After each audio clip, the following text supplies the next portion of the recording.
and welcome to our new show, Cast Off with Confidence. We are going to be interviewing some great guests along the lines, and we're going to talk about all things boating. Today's episode is brought to you by Sister Ship Training, and today's guest is the gorgeous and vivacious Viki Moore from New Zealand. Now, before we dive in, Viki, I need to tell people a little bit about you. This is an abridged version because Viki's achievements are quite amazing. So she hails from New Zealand and she lives in Christchurch. She started sailing when she was about 8, when her parents brought her a little sailing dinghy, an Optimist. And on that dinghy and from there on, she dreams about cruising the world, but she gets experience internationally and locally with lots of sailing adventures. Her achievements are extraordinary. Her roles are extraordinary. They're mostly boating. She's the president of the Little Ship, what is it? Little Ship Club, Canterbury? Yes. It is, yeah. She's the director of Yachting New Zealand.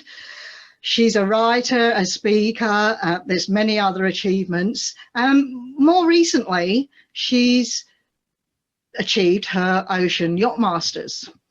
She founded Women Who Sail New Zealand, and we'll get to a lot more of what Viki has achieved. Welcome, Viki. Thanks, Jackie. Thanks for having me on the show. You're more than welcome. And I know your profile has a lot more information. We'll get to that, but people can find you online at astrolabsailing.com. Not right this minute, but that's where they can find out more about what you've done and what you're doing. And more recently, what you have done is your Yacht Masters, Ocean Yacht Masters, or offshore. Offshore, yes, offshore. Offshore. Can you tell us a bit about that, what you had to do and how you found it? Yeah, absolutely. It's something I've been wanting to do for a long time. I had a few sort of hurdles along the way of my sort of studying and things, sort of personal things came up that just before I was about to sit the exam, so it took me a bit longer to do it than I'd hoped. I did lots of sort of pre-preparation, including your online navigation courses. Thank you very much. They really helped sort of prepare me for what was ahead with the practical exam. So we had a 5 days on board a 36-foot yacht up in Nelson at the top of the South Island of New Zealand with a company called Sail Nelson. And Chris, the instructor, was very patient and allowed us to sort of practice all the manoeuvres that would be examined on and really sort of brush up our practical navigation skills and applications. So we spent quite a lot of time doing those sorts of things and getting used to the boat and the area that would do the exam.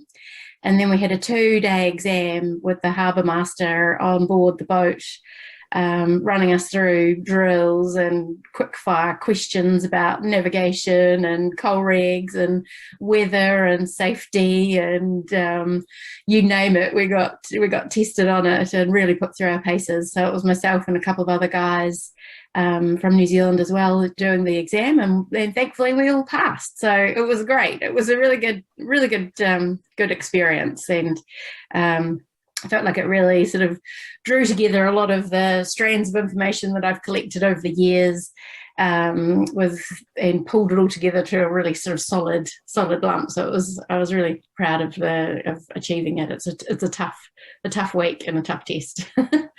And so you should be proud. That's quite an achievement, and well done pulling all that information together.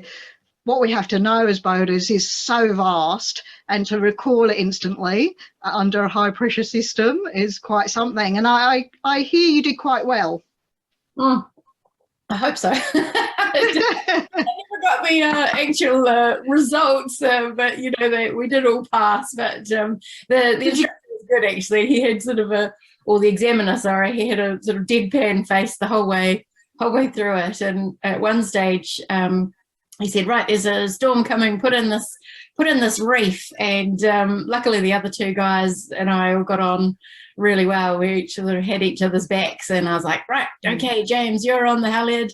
Steve, you're on the mast, let's get this sorted, I'm coming up into the wind and put this reef in. And it was done within like sort of 30 seconds. And I was like, that is the best reef I've ever done in my life, you know. And I look at the examiner and he's just kind of like deadpan, and I'm like, come on, that was awesome. You know.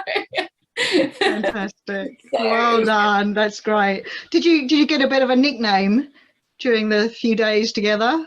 No, I don't think so. No, I don't think so. Oh, Nerd. They call me Nerd. Yeah. Nerd. Yes, because I did a very amazing passage plan actually, and thanks to your course, and put it all together. And the boys were like, "Oh, that's pretty nerdy passage." It was about sort of a 12-page novel for a sort of 50-mile passage, but you know, I was out to impress. And you did. Well done. That's great. What do you hope to do with that? Is there a plan to do something with that qualification? It was more really for my own sort of my own personal achievement, as opposed to wanting to take it sort of anywhere as a career. But I think the two guys that I was doing it with, one of them wants to be a delivery skipper and one of them's working on super yachts, so they may, you know, obviously need to use that qualification for those sorts of things. But in the future, who knows? It's just nice, sort of another string to your bow, another, you know, tool in the toolbox type thing. And yeah, just pretty proud of it as a personal achievement, I suppose, as opposed to a career achievement. Yeah. Absolutely. And it's validation for yourself. I know sometimes I think, and we can all think, can't we? You know, can I do this? Have I got this? And it's nice to validate your own skills. So that's looking into the future, and we'll get to that. But let's just wind back a bit to your little 8-year-old self. With your little sailing dinghy. Was that where it all started for you with boating? It was, yeah. So I went to school in a place called Governor's Bay, which is not far from where I live now, actually, and it's right on the waterfront. And the school had like a sailing week, and we had this most amazing instructor who is still around now. I think he must be getting into his late 80s or 90s. His name's Malcolm Pearson, and he was the most relaxed and calm person that I've ever kind of dealt with. And there was all these kids sailing around and these dinghies out on the sea, and no time did he kind of raise his voice or get stressed out about anything. And I think that really kind of just helped cement that love of sailing forever, really. You know, those first experiences were just so delightful, and he was such an amazing man. So yeah, he sounds like he's been a great mentor to you to get you going. And there's been another mentor you've had more recently, a friend of yours that has helped you along your way. Yes, definitely. That was Ivan Atkinson, and he was when I started getting into keelboat racing. And once again, another just the most incredible man, never raised his voice. Nothing was ever a problem, even when things were really going to custard. He just had a smile on his face and was just so encouraging of me and of all the rest of the crew that used to sail with him probably 20 years ago now. We've all gone on to buy our own boats, and he's just supported and encouraged us all the way through. He's an incredible person. So yeah, I owe a lot to those two early people in my sailing career, I suppose. Yeah. That's fantastic. They've really shaped where you are now and what you're doing now, by the sounds of it. Yes, definitely. Yeah. And you're becoming a bit of a mentor yourself. You have this fantastic blog and you have so many articles on it, and I've noticed your articles are, you know, not just a chat about something, they're so in depth, and the information and the resources. Are you enjoying that side of it? Are you going to continue to keep blogging? Absolutely, I love it, and a lot of that actually comes back to you, Jackie, and your enthusiasm and encouragement of me. So I know you and I used to read each other's blog sort of from about, I don't know, 7 years ago. I think I started mine now. And I always appreciated all your comments and support, and it was actually you who encouraged me to start writing and submitting some of my articles to magazines and things. So I think you change your writing style, don't you, when you realize that there's all these people actually reading the things that you're writing. So I've always enjoyed writing for myself, but now that I kind of realize that there's people actually reading and enjoying what I'm saying, I feel like my writing style has kind of changed. But I like to be able to sort of share my adventures, but also share information and the things that we did wrong or the things that we did right, and how people might be able to learn from those experiences. And I think it's just a way of kind of paying forward the love and support that I got from the people who supported me, when I started sailing. It's my way of kind of helping others going forward, I suppose. That's great. I couldn't agree more. And it's sailing and riding, or anything to do with boats and anything to do with riding, is a continual learning journey, isn't it? And yeah. Both genres have great support, and I'm the same. I like to share what I've done and let people learn and keep learning from others. I've certainly learned from your good self on all your information. I think one of my favorite blogs was when you wrote a letter to your batteries. Oh, do you remember? Yeah, that was funny. That was really good. So can you tell us a bit about that? I was doing so I kind of organise all these events through the Little Ship Club of Canterbury, and I love it really, because I organise things that I'm interested in and hope that other people want to come along and join in with me as well, and thankfully a lot of them do, which is great. So this particular time I'd organised a marine electronics for dummies course, if you like, because I thought I don't know anything about marine electronics and I'd like to learn, and I'm sure there'd be lots of people out there who'd like to learn too. So a friend of mine, Chris Harris, he was the instructor. He's a marine electrician, and he came along and explained all sorts of things about volts and amps and ohms and wires and batteries and things. And we had sort of a round table discussion one night about what kind of batteries he had, and I was like, I don't even know what kind of batteries I've got. So everyone was discussing, we've got AGM, and I've got gel, and I've got lithium, and I'm like, what are my batteries? So the blog post was something along the lines of, dear batteries, I've neglected you for so long. I didn't even know what kind you were. It made me laugh. And you go on to say, and thank you for just working every time I just turned up. Yeah, exactly. Cooling my beer. Any attention for years. So it's still going strong, which is good. So yeah, well done. It's good to take those moments and go, batteries, I'll go and have a look at that and figure that out. And exactly. Yeah, that's right. Yeah. I love the fact you're doing work, or what fills your time is creating events you want to attend. I think that's really smart. But there's a lot of roles you do, as well as the Little Ship Club, and all your sailing and getting experience. You're a great advocate for other cruises. There's a couple of examples I can think of, but during the recent COVID problems, you really helped out internationally. It was an international effort. Can you tell us a bit more about that? Yeah, sure. So it probably helps to roll back a wee bit. I used to work for a member of parliament, and my role with him was helping our constituents deal with complicated issues with government departments, and many of those issues were related to immigration issues.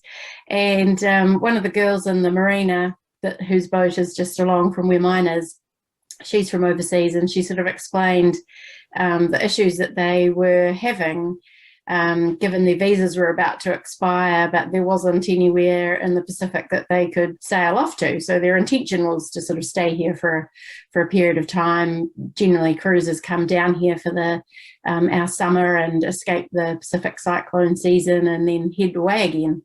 But of course, COVID coming along and kind of closing everything down and closing all the Pacific down meant that the people that were already here were stuck. But the people in the Pacific didn't really have anywhere to go to escape from cyclone season.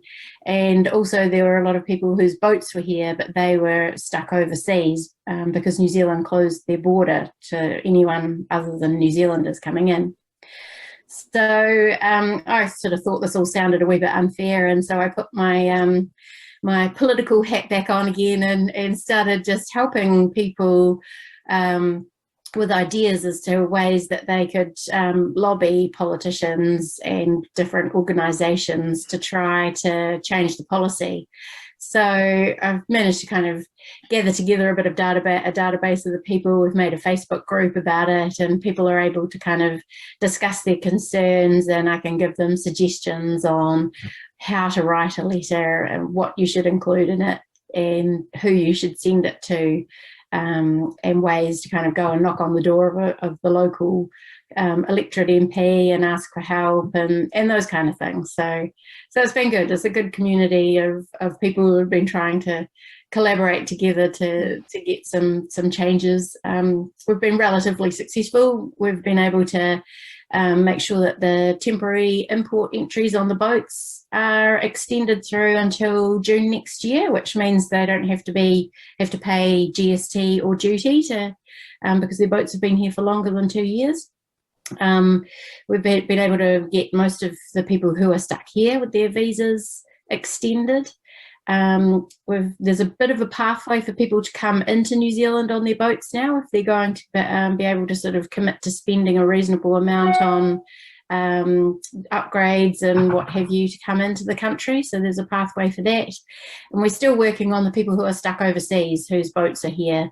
We're hoping that they might be able to come in sort of towards the end of the year once most of New Zealand's got their vaccinations done. So yeah, it's been enjoyable. Whenever they're all, touring around New Zealand, a lot of the people come into Christchurch and we catch up for lunch or a drink or something and get to meet each other and talk a bit more about how they're going and their experiences. So I've really enjoyed it. I like helping people and I just enjoy, thinking that if I was in that situation and stuck in a foreign country, I hope somebody like me would step up and help me in that situation. That's fantastic. That's fantastic. And with all your connections and your lovely personality and your positivity, that's a great thing to pick up and run with. And I know a lot of people are very grateful to have that support. And there was one guy, now I think he was Canadian. Was it Bill? Yes. That was a rather remarkable story well, I'll let you tell it. It's a COVID related again, but this was a particularly neat little snippet of the kind of things you do. Yeah, so Bill was doing a solo circumnavigation from Canada. So he started in around Vancouver, Victoria area, and sailed down around around the bottom of to Cape Town, and then around the bottom of Australia, around Cape Horn obviously first, and then into New Zealand. And his wife Kathy got in touch with me via a woman who sailed New Zealand, and she was going to come over to Lyttelton to meet Bill, and they were going to tour around the country and would catch up while they were here, and then Bill was going to carry on with his circumnavigation back up across the Pacific back into Canada. And of course COVID meant that Kathy couldn't come in, and everything was shut, so Bill was at sea. He'd left Cape Town sort of 3 months earlier, so he was desperate for some supplies and some repairs to the boat. He'd had a few knockdowns and just below Tasmania and things, so he needed some repairs. And I managed to work with the harbour master here, and we got an exemption for him to be able to come in to Lyttelton, and he arrived just after our hard lockdown finished.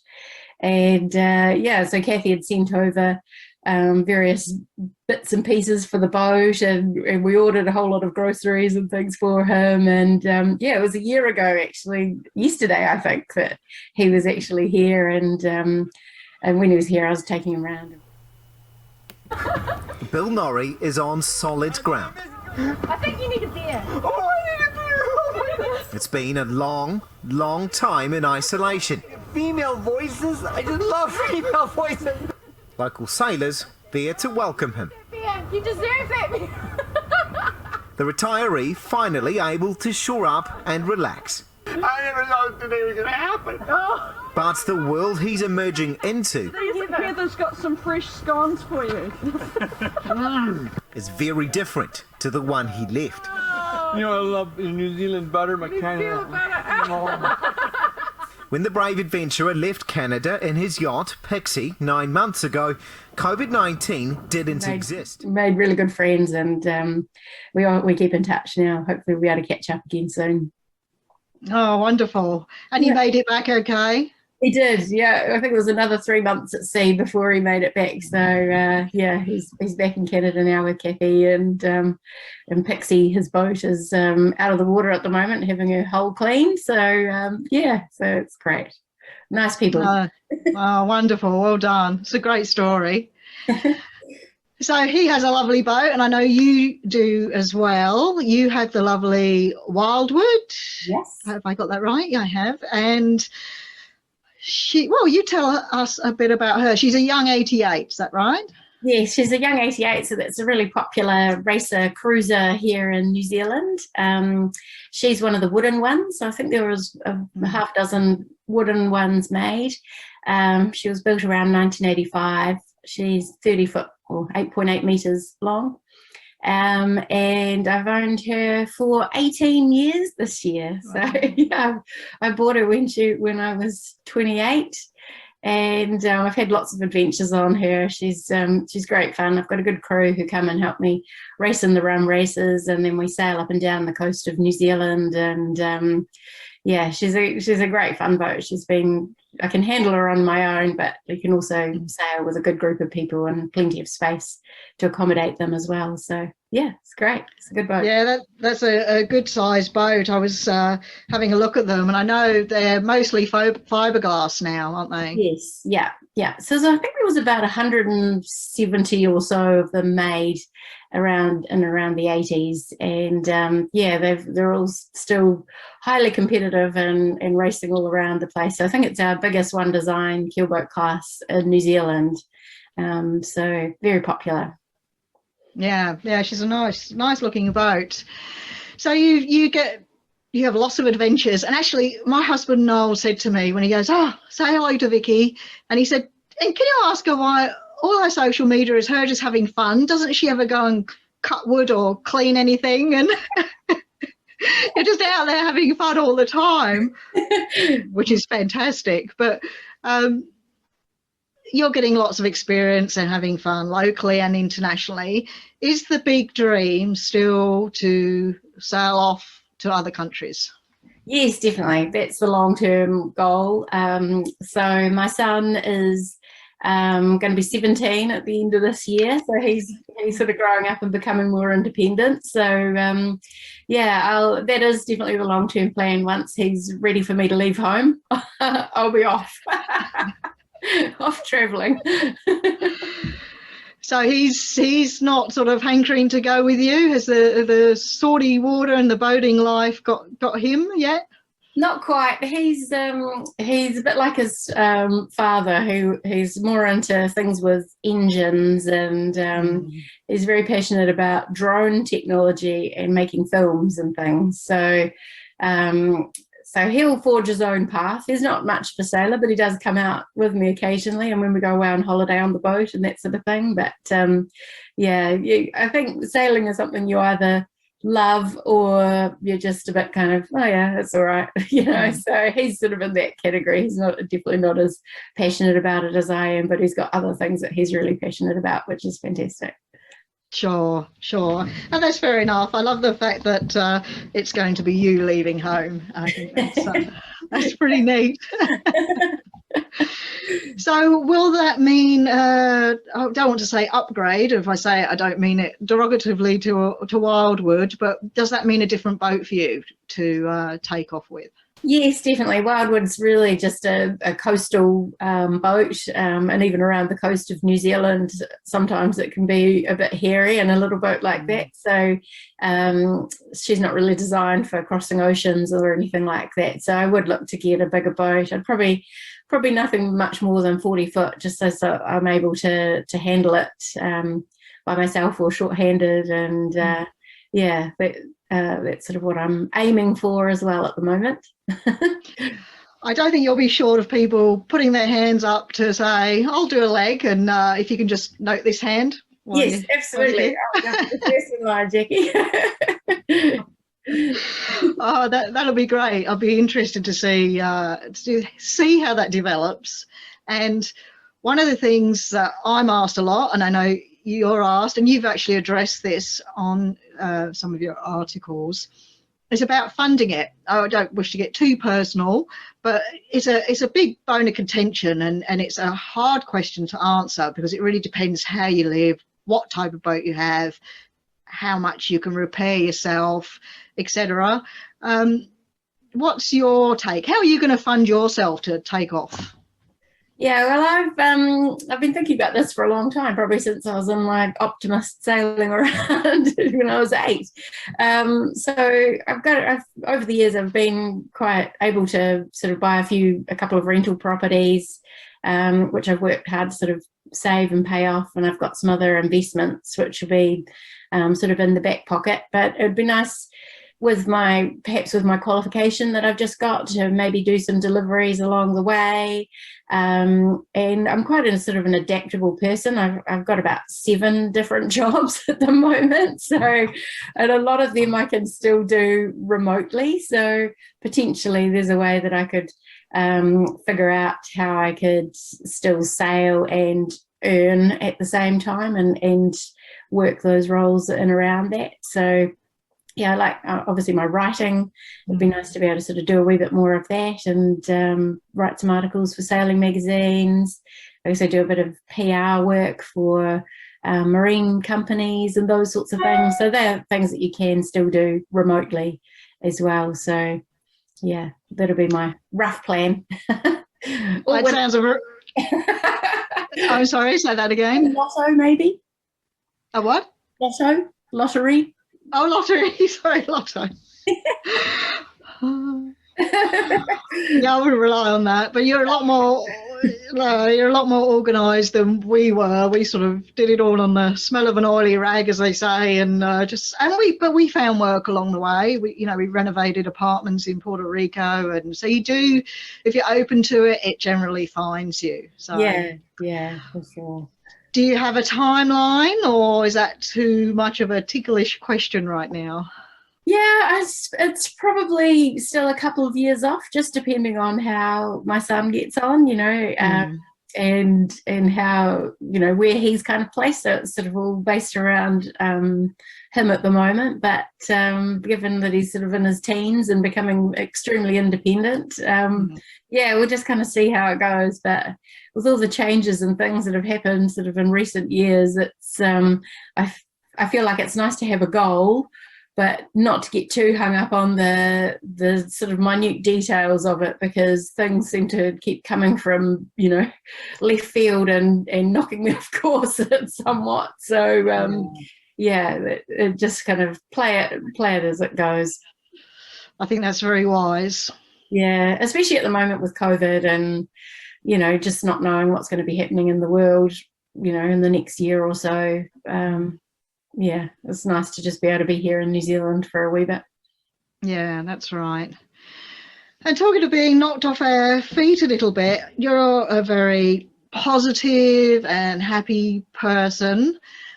Have there been times in your life that you've really been, let's say, angry with life, that you've had those challenges and they've changed you? Yeah, definitely. So my ex-husband was killed in a jet boating accident about 2.5 years ago, and And that was just such a shock and a tragedy for everything. And I did go through a phase of feeling quite angry about the accident and the fallout, and that my lifestyle kind of had to change because he wasn't around anymore. And just somehow I ended up having to pick up the pieces, and yeah, I felt quite resentful and angry about that for quite a while. But I then sort of, instead of pushing back and feeling angry, I just had to change my own mindset about it, really, and think, right, this is the new reality now. You've just got to knuckle on and get on with it. So, and I think as sailors, you know, there's been other things that have happened, like the Christchurch earthquakes and, you know, this COVID thing and all sorts of other stuff kind of going on, and that you're completely out of your control. It's the same as being out on the water and a big storm comes or something critical breaks or your engine craps out or something. You know, there's no point in getting angry about it. You know, it happened. You just got to knuckle on and deal with it and get through the next bit as best you can. So I've tried to sort of adopt that strategy, but sometimes you feel yourself sort of slipping into the, you know, feeling grumpy about things, of course. Yeah, of course.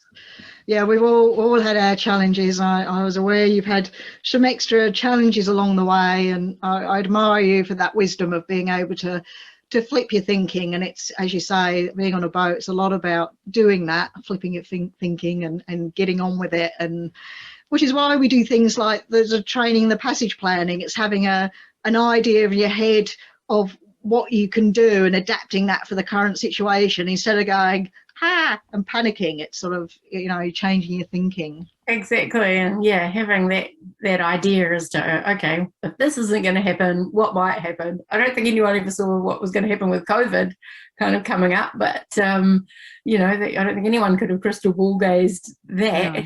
But you know, you've just kind of got to make the best of the situation as you can, and deal with it, because there are so many factors that are just completely out of your control. Yeah, absolutely. So you've got so many jobs. We haven't covered half of them. You've won yachting service awards, your qualifications are this huge, great list. And I know people are looking up to you, reading your blogs, and you're inspiring a lot of people. What advice could you give to people that want to sort of follow a similar path to you?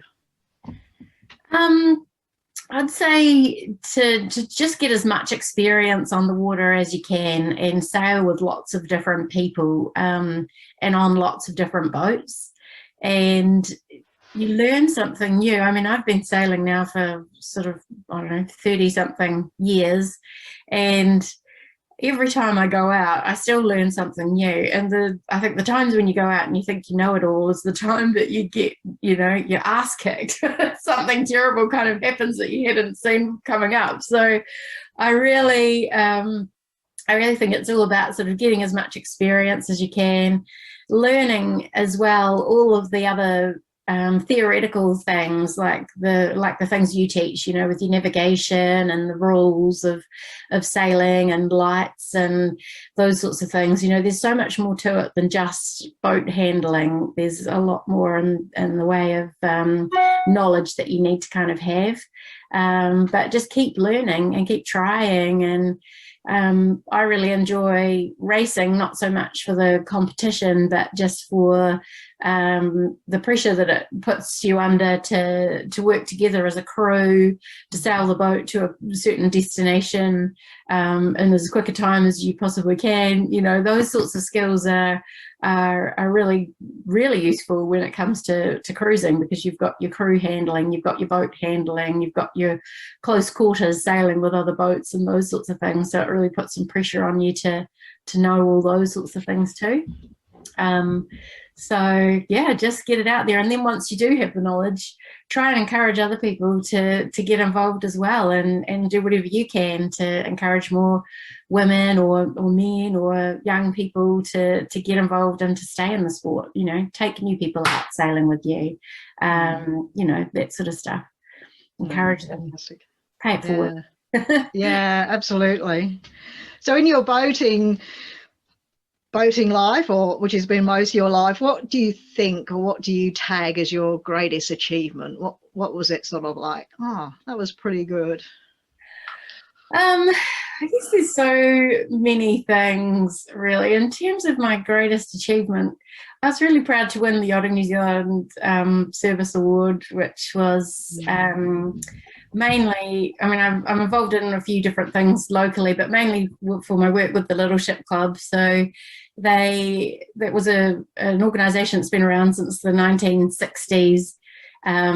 It was a group of friends who'd done a navigation course together, and they just wanted to continue meeting on a regular basis to sort of talk about nautical related things. And I got involved with them about probably 8 years ago or so. I saw a notice on the notice board of the yacht club with an interesting talk they had coming up, and I said, have you guys got a website or a Facebook page I can learn some more about you and what you guys are up to? And they were like, no, and I said, I could make you one if you wanted, and they said, oh, we'll form a committee and talk about it. And I said, no, don't worry about forming a committee. I said, I'll just make one for you. And if you don't like it, we'll, you can change it. So they were like, oh, all right then. So I made this Facebook page up, and then I invited all my friends to come along to the event that they had. And there was, I think prior to that, they'd sort of had about 10 people with, cups of tea and biscuits and stuff like that coming to listen to their speaker. Well, I think about 80 people turned up to this event, and they were kind of blown away by it all. And they were like, maybe you should be the president. And I was like, oh, no, I don't want to be the president. I'm just happy to, help out where I can. And they're like, no, you have to be the president. And I was like, oh, okay, So yeah, I got elected as the president. And since then, yeah, we've grown the membership by about sort of 500% or something ridiculous. Oh. We've got a great group of people that come along, and we get the bar open, and have all these fantastic speakers who put heaps of time and effort into their presentations, which I'm forever thankful for. We had a full house last night with Rebecca Hayter, who's a writer and former editor of Boating New Zealand magazine. So she was our speaker talking about her new book. And so that was great, and everyone loves it. They've all made some really good friends, and I just get a real buzz out of everyone coming along and having a good time and being interested in the things that I'm interested in doing as well. So it's good. It's a good community. Well done. That's fantastic. I love it. I've had the same mindset. Oh, don't talk about it, just do it. Yeah, exactly. That's right. Yeah. So what is next for you? What's happening on the horizon now? Well, I've got a couple of things, sort of irons in the fire at the moment. There's nothing kind of set in concrete that I can give you any sort of ideas for, but there are a few things coming up that I hope to be able to sort of use some of my interest in sailing and my other communications skills with. The other exciting thing for Christchurch is we've got Sail GP coming to Littleton in January next year. So I'm going to be helping a little bit with my Yachting New Zealand hat on there to try and utilise or leverage the event to get more people interested and involved in sailing in Canterbury sort of pre and post the event. So I'm really excited about that. And yeah, who knows what the future holds. I sort of think there's as my son gets a bit older and a bit more independent, I sort of find myself having a little bit more time in my day. And so people kind of approach me and they're like, how about this project? Or how about that project? And I'm like, yeah, that sounds good. So I'll just pick things up as I go. And I'm excited for what's ahead. Fantastic. I think you're the only person I know that would say, I have 7 jobs, but I'm finding a little bit more time lately. Yeah, it all sounds a bit ridiculous when I explain it to people. People say, what do you do? And after about 5 minutes, you can sort of see their eyes glaze over and they're just like, and as I'm explaining it, I think this sounds completely ridiculous, like how could one possibly have 7 jobs? But somehow it works usually yeah. work okay most of the time. So we better tell everyone where they can stalk you, where they can follow you. So your website and Facebook and any other social media, so they can keep up with you and then see what's up and coming for you. Where can they go? Absolutely. So yeah, you mentioned it before, the Astrolabe Sailing blog, astrolabesailing.com, and also Astrolabe Sailing on Facebook and Instagram. So those are the main kind of places, and follow the adventures, come join in the fun. The Women Who Sail New Zealand, it's a good group to be involved with. If you're in Littleton, come along to the Little Ship Club, we're our events, or if you're sailing in here, we can come along, welcome you into the area and help you out if you need a run into the supermarket, that kind of stuff. Keep in touch. Yeah, I'm hoping to take up the offer later this year and come down and see you all down there. It'll be a bit of fun. We're looking forward to that. Really looking forward to that. It'll be fun. So if you were sitting in my shoes right now, what else would you have asked yourself that I haven't asked you? God, that's a tough question. I don't know. It's been a good conversation, hasn't it, Jackie? I don't know. You don't have to. you don't have to have an answer. Someone asked me the other day, "Why are you single?" And I was like, "Yeah, I don't know. I just haven't, met that man yet." So there you go. You don't have time. No, I don't have time. You're right.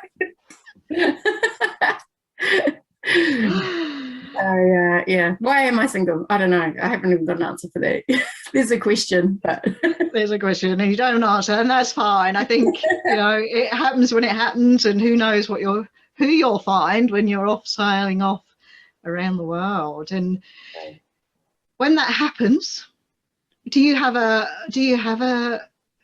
itinerary? Do you have a place you want to specifically get to, or is it just go out there and see what happens? Initially, well, my plan has so far been sort of to go up to the Mediterranean, fly up to the Med, buy a boat there, and sort of cruise around and gradually make my way back to New Zealand, sort of through the Panama Canal and the Pacific. But just depending on how things go with COVID and those sorts of things, maybe it might be change, and be a few laps of the Pacific first and then the Mediterranean later. I don't know, and but the goal is to be out there somewhere, sailing somewhere, and but where exactly that is, I'm just going to try and leave open and be flexible and just see where the winds take me. Yeah, quite right. I have to say, in all our travels across oceans, the Pacific was just the best. I mean, there's a lot of wonderful places out there, and obviously the Med's one of them, but the Pacific Islands, the Islanders, it was just a very, very special place. So yeah, it's not a bad thing to aim for. Yeah, definitely. So. And it's great to see you're so confident, and you're confident because you've put so much into what you do, and you've studied and worked hard and been open to experiences. And one of my mottos is, be ready and cast off with confidence, and hence this show. Can you think of what your main thing? It could be one thing, but you can stretch that out a little bit. But what would be the biggest thing you could say to someone who's thinking about this kind of life? To cast off with confidence, what does that mean? What should they be doing or thinking about doing? I think it's a good question as well. There's so many sort of aspects to it, isn't there, with sailing? And it's, I think you'll know deep inside you whether you're kind of...